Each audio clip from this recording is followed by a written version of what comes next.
Garages, for your car, or extra storage space for all that junk you've collected and that you just can't let go of.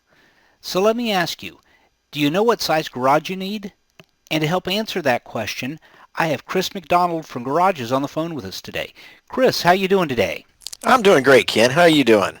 Good, awesome. Glad you could be here with us. So Chris, I have some questions that I come through every day, and I thought you could help answer. Sure. Okay, so let's go ahead and just get started. What kind of garages do you carry? Well, that's a good question. We have all different sizes and all different kinds. It's really up to the customer.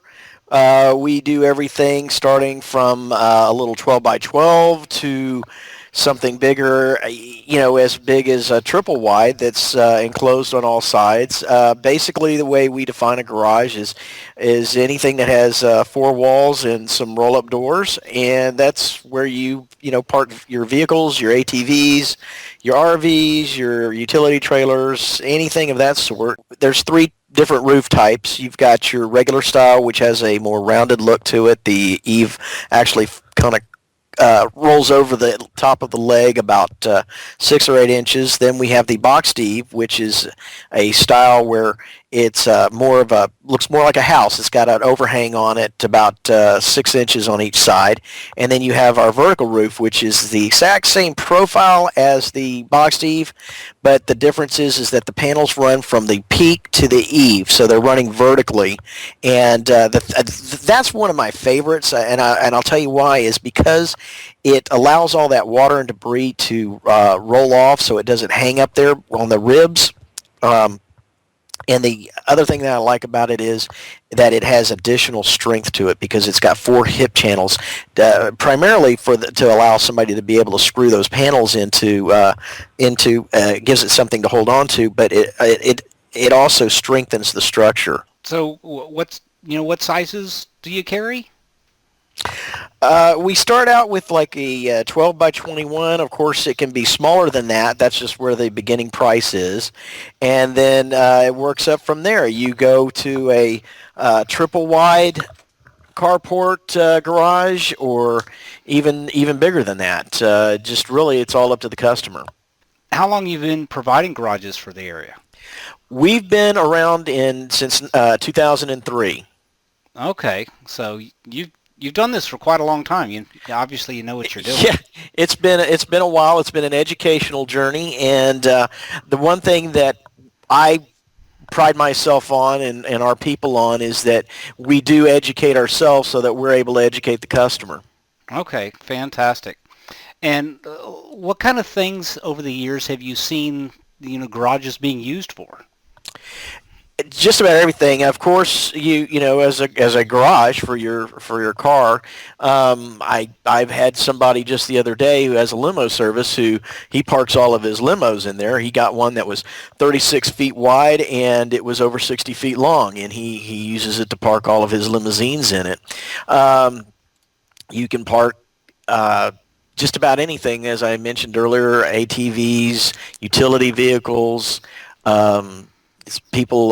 Guys have used them as a place to work on their vehicles, as a workshop for their hobbies, just about anything. Okay, almost like a man cave. Exactly. Okay, so if that's the case, do you actually need to have roll-up doors, or could it be just almost like a shop? Absolutely not. You can create just a workshop with if you want a couple of windows and a walk-in door. We call them a walk-in door or a personnel door. They're 36 inches wide by 80 inches high, and then our windows are 30 by 30, and you just place them wherever you want. You don't even have to make that decision until they get out there to install. Oh, wow. Okay, that's fantastic. So let me ask you, if somebody's ready to get started, what do they need to do? First thing you need to do is pick up the phone and give us a call, and we can walk them through the process. There's going to be questions that are asked on our end and questions on their end, and as soon as we figure out exactly what the customer wants and needs, we fill out some paperwork and get a deposit, and we're good to go. Okay, so there's a deposit. What are we looking at as far as the deposit?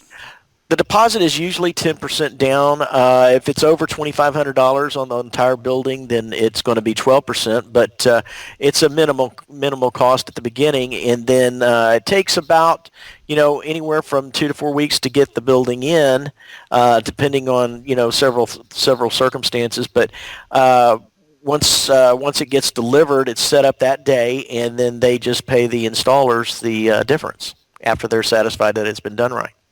Oh, okay. So what I heard you say is anywhere from 2 to 4 weeks from when they place the order, Mm-hmm. they'll have it installed. Basically, is what you're saying?